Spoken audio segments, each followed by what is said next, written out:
Jean Reinhardt, merci d'être là. Bonsoir, vous êtes l'un de ces avocats que l'on a évoqué tout à l'heure. Un mot peut-être du programme à venir, plus de précision, vous en avez sur le transfèrement? Oui, tout à fait. Alors maintenant, les choses sont parfaitement organisées. On va commencer par Bruno Odos. Demain matin, à partir de 5-6 heures du matin, nous aurons la joie d'avoir un transfèrement de Grenoble jusqu'à Marseille, en espérant que les pluies que vous annoncez dans votre journal ne perturbent pas ce joyeux programme. Et puis ils seront devant 2 juges d'instruction à partir de 9 heures, bien sûr assistés par nous-mêmes, et nous allons répondre aux différentes questions. En ce qui concerne Pascal Fauré, il faudra qu'il soit patient de 24 heures supplémentaires. Ça sera mercredi matin à partir de 9-10 heures du matin, et tout ça en provenance de Lyon. Pourquoi cette attente? Pourquoi ces procédures? Alors ça, c'est la grande interrogation. C'est-à-dire que Pascal et Bruno sont revenus tout tranquillement. Hein, ils sont revenus dans les conditions que maintenant chacun connaît, avec une ferme volonté de vouloir s'expliquer. Ils arrivent, ils viennent, ils disent une seule chose: attention, nous voilà, on ne fuit pas, on vient s'expliquer, et dites-nous à partir de quelles conditions et comment on va exactement s'expliquer. Vous avez le sentiment que c'est pour les fatigués que ces transfèrements se passent de cette manière, que l'arrestation s'est passée de cette manière ce matin? Alors, c'est vrai qu'à 6 heures du matin, d'aller chercher Pascal et Bruno, ça n'a absolument aucun sens. Ça n'a aucun sens parce que d'abord, ils étaient chez eux. Hein, ils n'étaient pas ailleurs, ils étaient chez eux. Le deuxième élément, c'est que demain matin, ils vont être réveillés très tôt pour être transférés sur Marseille.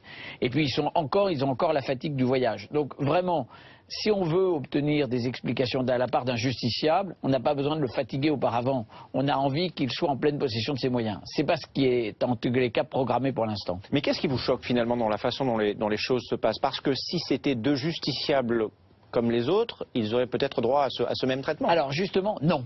Parce que l'expérience veut qu'à 99% des cas, on ne fait jamais de mandat d'amener. En fait, c'est très simple, une personne est mise en examen. Ce qui est le cas de Pascal et Bruno. Très bien. Ils sont mis en examen.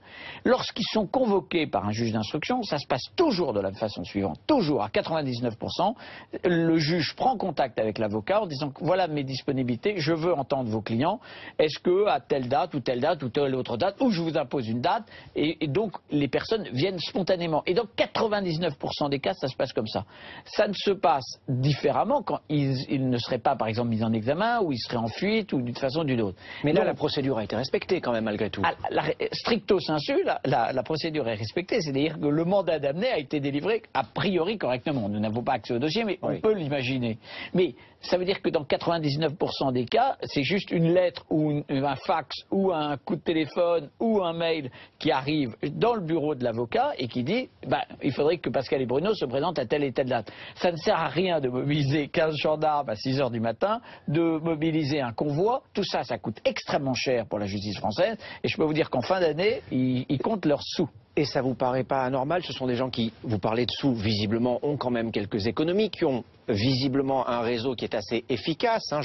J'évoque bien sûr, je pense à leur exfiltration de République dominicaine. On peut peut-être comprendre que la justice fasse attention. Ces hommes-là pourraient une nouvelle fois tenter de leur échapper.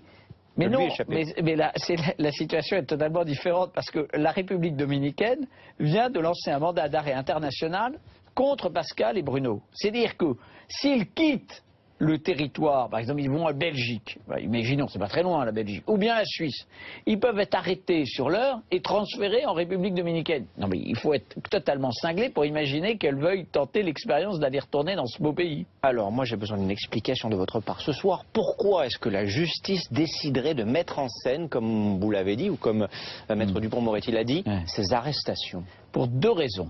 La première raison, c'est que je pense qu'il y a une colère de la magistrature en disant: qu'est-ce que c'est que ces justiciables qui choisissent leur justice? Voilà. Quelque part, ils sont extrêmement peut-être gênés dans le sens que Pascal Fauré et Bruno Odos aient choisi de revenir. On les embarrasse presque. Alors pour marquer son territoire, on fait du cinéma, on fait de la mousse. Et puis le deuxième élément, et j'ose même pas l'imaginer, si c'est pour faire plaisir à la République dominicaine, voyez-vous, la France est vraiment dans un danger potentiel, parce que maintenant on est là pour faire plaisir à un pays qui n'a pas de vraie justice. Donc c'est pour ces 2 raisons que je pense qu'il y a eu cette mise en scène. Vous pensez que la mise en scène a été orchestrée par la chancellerie, c'est ce que vous dites? J'espère pas. C'est-à-dire que forcément... C'est ce que vous laissez entendre quand même. Forcément, on peut entendre qu'il y a de la part de... Je pense que les conditions de retour de Pascal et de Bruno, avec les révélations que j'ignorais, que vous avez fait au fur et à mesure avec les différents intervenants, ça ne doit pas plaire à la chancellerie actuellement. Bon, maintenant, moi je suis là pour défendre deux individus, deux innocents, Pascal et Bruno, et on leur colle. C'est une façon aussi de leur coller une présomption de culpabilité. Ça, c'est pas quelque chose d'innocent. On leur a mis sur la tête air cocaïne. Ça veut dire que forcément, vous étiez dans un avion où il y avait de la cocaïne. Après, on leur met 15 mois en détention provisoire. 15 mois en détention provisoire. Ça, c'est ce qui s'est passé en République dominicaine. Oui, mais France, il y avait une enquête qui avait été ouverte à partir de 2012-2013, avec des vols suspects, des avions et des valises. C'est vrai. On peut quand même se poser la question. Il n'y a rien d'illégitime là-dedans. Il y a deux enquêtes. Il y a une qui a abouti à une condamnation pour l'instant, et puis une autre enquête qui est actuellement en cours à Marseille.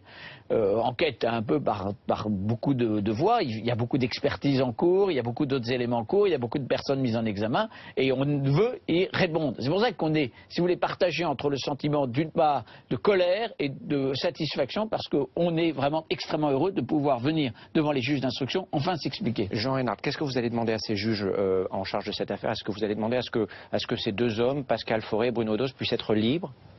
Alors, c'est pas à moi de décider, mais je vais en tout cas veiller à ce qu'ils soient libres à l'issue de leur audition.